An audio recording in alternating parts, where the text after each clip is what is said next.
Good morning everyone. Let's start second chapter of geography, land, soil, water, natural vegetation and wildlife resources. We have started this chapter yesterday. Today we will start from page 11, that is conservation of land resource. We have read about land yesterday. Today we will learn how to conserve land resource from degradation. We all know in class 7 we have also studied that growing population and their ever growing demand has led to a large scale of destruction of forest cover and arable land and has created a fear of losing this natural resource. We have learned that our population is growing rapidly. जितनी speed से population increase होती है their demand also increased, उनकी demand बढ़ती है और जिसकी वजह से लार्ज स्केल पर डिस्ट्रक्शन होता है फॉरेस्ट कवर का. Because to meet out the demands, अपनी डिमांड्स को पूरा करने के लिए हमें फॉरेस्ट कवर को जो है डिस्ट्रॉय करना पड़ता है. जंगलों को साफ करके लैंड को क्लियर किया जाता है जहाँ पर कि बिल्डिंग्स एंड इंडस्ट्रीज और हाउसेज और बहुत सारी चीज़ें बनाई जाती हैं.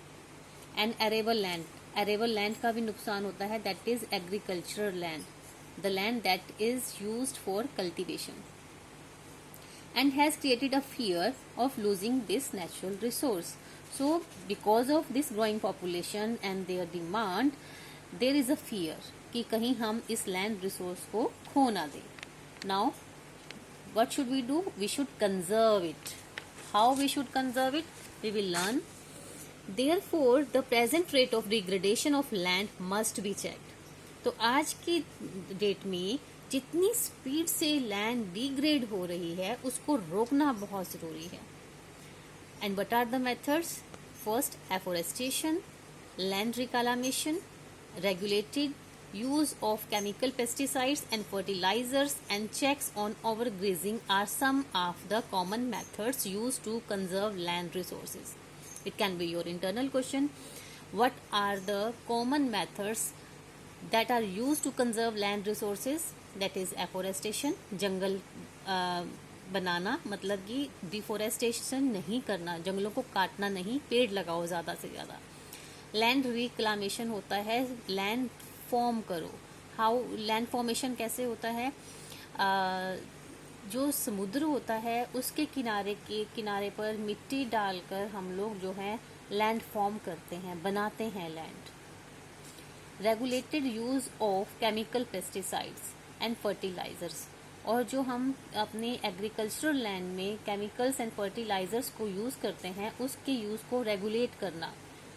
It means not to use excessive amount of chemical pesticide and fertilizers. And checks on overgrazing means कुछ जगह ऐसी होती है जहाँ पर कि हमारे जो कैटल हैं वो वहाँ पर घास चरने के लिए जाते हैं, तो ओवरग्रेजिंग भी जो है वो लैंड डिग्रेडेशन का एक रीजन है. So we should stop them. These are the common methods that are used to conserve land resources. Right? Now see, there is a box, landslides. Landslides कहाँ होती है बेटा? It happens in hilly areas. If we go back some years, there was natural disasters were there. जब उत्तराखंड में problem आई थी, सबको याद होगा, ये बहुत पुराना नहीं है चीज़. तो वहाँ पे भी हैवी रेनफॉल था. Due to heavy rainfall landslide हुआ था और बहुत सारा जो है नुकसान हुआ था. Landslides are simply defined as the mass movement of rocks, debris और earth down a slope. Landslide को अगर हम डिफाइन करते हैं तो हम ये कहते हैं कि जब स्लोप से ऊपर से जो है रॉक्स, पत्थर हैं, मलबा है, सॉइल है, ये सब बहकर नीचे आती है. मूवमेंट ऊपर से नीचे उनका जो मूवमेंट होता है that is called landslide. They often take place in conjunction with earthquakes, floods and volcanoes. Landslide किसके साथ होता है? अर्थक्वेक आने पर, जब अर्थ पे अच्छी वाइब्रेशन होती है, इट मीन्स जो उनका रिएक्टर स्केल होता है बहुत ज़्यादा होता है, तो जो लैंडस्लाइड्स होती हैं उसकी वजह से लैंडस्लाइड होती है, फ्लड्स की वजह से लैंडस्लाइड होती है, एंड वोल्केनोज की वजह से होती है। अ प्रोलॉन्ग्ड स्पेल ऑफ रेनफॉल, अगर बहुत लंबे समय से जो है रेनफॉल चल रहा है, वहाँ पर कॉन्टिन्यूसली रेनफॉल हो रहा है, कैन कोज हैवी लैंडस्लाइड, इसकी वजह से हैवी लैंडस्लाइड हो सकता है। That can block the flow of river, और जब कभी ये लैंडस्लाइड होता है और अगर वो रिवर को फ्लो को ब्लॉक कर देता है तो रिवर का जो वाटर है that can not flow forward, तो वो पानी जो है वो ओवरफ्लो होने लगता है आसपास के जो डाउन स्ट्रीम एरियाज हैं वहां पर, और आसपास के एरियाज को वो फ्लडेड कर देता है। The formation of river blocks can cause havoc to the settlements down streams on its bursting, जब रिवर ब्लॉक होती है तो उसकी वजह से क्या होता है, जो आसपास के जो हमारे सेटलमेंट्स हैं रिवर के, जो डाउन स्ट्रीम नीचे के एरियाज में होते हैं, वहां पर जो है बाढ़ आ जाती है। In the hilly terrain, landslides have been a major and widely spread natural disasters, जो कि उत्तराखंड में हुआ था। तो हिली एरिया में जो लैंडस्लाइड्स हैं वो बहुत मेजर और वाइडली स्प्रेड नेचुरल डिजास्टर हैं that often strike life and property and occupy a position of major concern, और जिसकी वजह से बहुत बार लाइफ और प्रॉपर्टी का नुकसान होता है, और ये जो है बहुत ध्यान देने वाला एक मैटर है। A case study, a massive landslide hit Pangi village near Reckong Peo in Kinnaur district of Himachal Pradesh. ये एक केस स्टडी है। हिमाचल प्रदेश में एक डिस्ट्रिक्ट है किन्नौर, वहाँ पे एक जगह है रेकोंगपियो, वहाँ पर एक गांव है, वहाँ पर एक मासिव लैंडस्लाइड हुआ था, damaged a 200 metre stretch of old Hindustan Tibet road, और जिसकी वजह से जो हिंदुस्तान तिब्बत रोड था नेशनल हाईवे 22, वहाँ पर 200 मीटर तक का वहाँ पर डैमेज हुआ था। दिस लैंडस्लाइड वॉज ट्रिगर्ड, किस वजह से हुआ था landslide, by intense blasting at Pangi village, Pangi village में ब्लास्टिंग की वजह से ये लैंडस्लाइड हुआ था। आपने देखा होगा कि किसी भी पहाड़ों पर जब हम लोग कोई कंस्ट्रक्शन वर्क करते हैं तो उसको वहाँ पर कंस्ट्रक्शन वर्क के वक्त ब्लास्टिंग करके जो है जगह को तैयार किया जाता है। So it was due to that blasting. Due to the blasting this weak zone of slope, ये जो उनका वीक जोन ऑफ स्लोप था, ये एरिया बहुत कमजोर था, यहाँ पर ब्लास्टिंग की वजह से ये कोलैप्स हो गया और ये स्लाइड होकर नीचे आ गया and cause intense damage to the road and nearby villages. The Pangi village was completely vacated, उसको खाली करवा लिया गया to avoid any possible loss of life. Now mitigation mechanism, advancement in scientific techniques has empowered us to understand what factors cause landslides and how to manage them. Some broad mitigation techniques of landslides are as follows. Mitigation mechanism means इन चीज़ों को कैसे हम कम कर सकते हैं, what are the steps we should take to mitigate these things to happen. Minimize, mitigation means minimize. Advancement in scientific techniques has empowered us, जो हमारी scientific techniques में प्रोग्रेस हो रही है उसकी वजह से हम इतने पावरफुल हो गए टू अंडरस्टैंड, कि समझने लग गए हैं व्हाट फैक्टर्स कोज लैंडस्लाइड्स, की लैंडस्लाइड्स के फैक्टर्स क्या क्या हैं, किस वजह से लैंडस्लाइड होता है, और हाउ टू मैनेज देम, और हमें उन्हें कैसे मैनेज कर सकते हैं हम उन लैंडस्लाइड्स को होने से रोकने के लिए। Some broad mitigation techniques of landslides are as follows. वो क्या टेक्निक्स हैं? First, hazard mapping to locate areas prone to landslides, सबसे पहले उन एरियाज की मैपिंग की जाए, मैप बनाया जाए जो कि प्रोन टू लैंडस्लाइड्स हैं, जहां पर कि लैंडस्लाइड्स का खतरा ज्यादा है। अगर आपके पास ये मैप होगा कि कौन सा एरिया जो है प्रोन टू लैंडस्लाइड है, जहां पर लैंडस्लाइड का खतरा है, then we can avoid construction of buildings there. तो हम वहाँ पर जो है बिल्डिंग सेटलमेंट्स वहाँ पर नहीं बनाएंगे, बिकॉज अगर आपको वहाँ पर बिल्डिंग सेटलमेंट्स बनाने हैं then you have to use blasting, और ब्लास्टिंग से फिर क्या होगा, वीक जोन है अगर वो प्रॉन टू लैंडस्लाइड है तो वो वहाँ पर लैंडस्लाइड हो जाएगा। Then construction of retention wall to stop land from slipping. See in the picture, ये पहाड़ी के साथ साथ एक ये जो है रिटेंशन वॉल बनाई हुई है। आप कभी अगर आप हिली एरिया में गए हो, यू कैन सी कि पहाड़ों के साथ साथ ऐसी एक जो है रिटेंशन वॉल बनाई जाती है, सो दैट कि जो लैंड है वो स्लोप होकर नीचे नहीं आए। Then increase in the vegetation cover to arrest landslide. और पहाड़ों पर वैसे तो बहुत वेजिटेशन कवर होता है, but we should increase that vegetation cover, पेड़ पौधे लगाकर, सो दैट जो पेड़ पौधे हैं उनकी जो रूट्स हैं वो बाउंड करके रखती हैं मिट्टी को, और उससे भी लैंडस्लाइड की जो चांसेस है वो कम हो जाते हैं। The surface drainage control works to control the movement of landslides along with the rain water and spring flows. तो जो सरफेस, जो ऊपर से पानी बहकर आता है, अगर आप उसको भी आप कंट्रोल कर लेते हो, उसका भी वहां से एक ड्रेनेज सिस्टम आप बना देते हो ऊपर से, तो इससे भी जो है रेनफॉल के वक्त जो है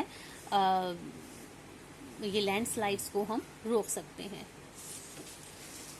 now soil, we all know क्या होता है सॉइल, मिट्टी, है ना। Have you touched some time, मिट्टी को आपने फील करके देखा है, स्मूथ नहीं होती है, इट इज ग्रेनी, दानेदार होती है ना, यस। तो what is soil? The thin layer of grainy substance covering the surface of the earth is called soil. Soil क्या होती है? What is soil? This is your question. The thin layer of grainy substance, दानेदार substance जो कि earth के surface को cover करती है, that is known as soil. It is closely link to land, और ये लैंड से क्लोजली लिंक होती है। Landforms determine the type of soil, जो लैंडफॉर्म्स हैं वो टाइप, जो सॉइल के टाइप है उसको डिटरमाइन करते हैं।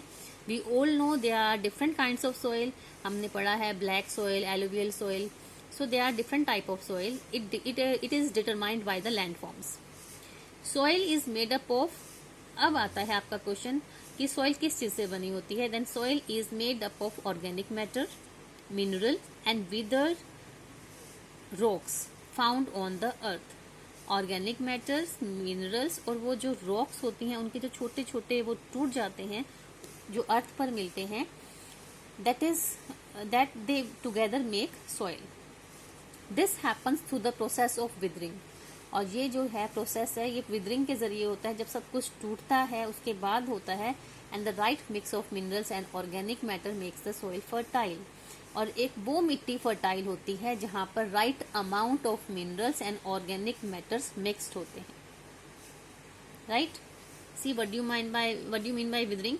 The breaking up and decay of exposed rocks, जो ये रॉक्स हैं, चट्टाने हैं, ये टूटती हैं, एक्सपोज्ड जो कि हमको दिख रही हैं, बाय टेम्परेचर की वजह से टूटती हैं, टेम्परेचर चेंज होता है तब टूटती हैं, फ्रोस्ट एक्शन की वजह से टूटती हैं, या प्लांट एंड एनिमल्स और ह्यूमन एक्टिविटीज की वजह से टूटती हैं, दैट इज कॉल्ड विदरिंग। ये हमने क्लास 7 में भी किया था। See, you have to draw this picture also. When you will start the chapter, first you will draw this picture, then you will start. देखो इसमें आपको क्या बताया हुआ है, सॉइल प्रोफाइल दी गई है। सबसे नीचे होती है पेरेंट रॉक, उसके ऊपर होता है विदर्ड रॉक मटेरियल, टूटा हुआ रॉक मटेरियल, और उसके ऊपर फिर आपकी होती है सब soil with sand, silt and clay, और सबसे ऊपर ये क्या है, top soil with humus and vegetation, जिसके ऊपर की हम अपना कल्टीवेशन करते हैं। There is an interesting fact, do you know, it takes hundreds of years to make just 1 centimetre of soil. 1 centimetre soil बनाने में हंड्रेड्स ऑफ ईयर्स जो है टाइम लग जाता है।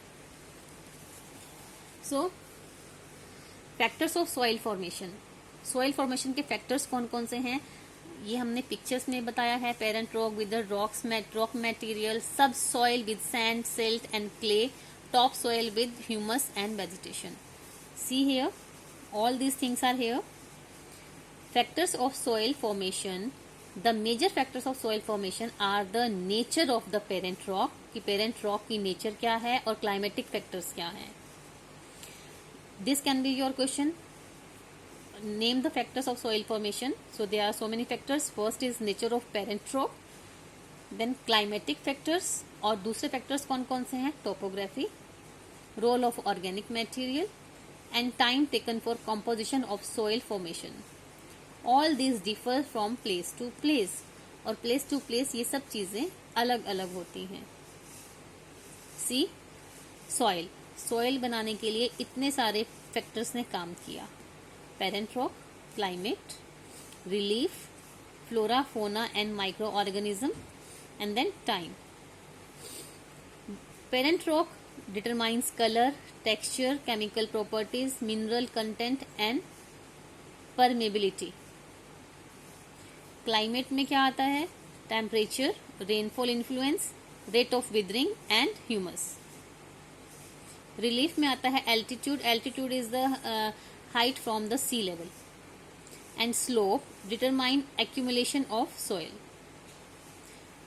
And this flora fauna, you know, flora fauna means vegetation and wildlife and microorganism affect the rate of humus formation. ये चीजें भी इफेक्ट करती हैं rate of humus formation को. And time, then time determines the thickness of soil profile. कि जो soil की profile है उसकी thickness जो है वो time determine करता है. So this was the thing we have done. I hope आपको अच्छे से समझ में आया होगा. अच्छे से इसको करने के बाद try to find out internals also, right? If there is any problem you can call me anytime. Till then, goodbye.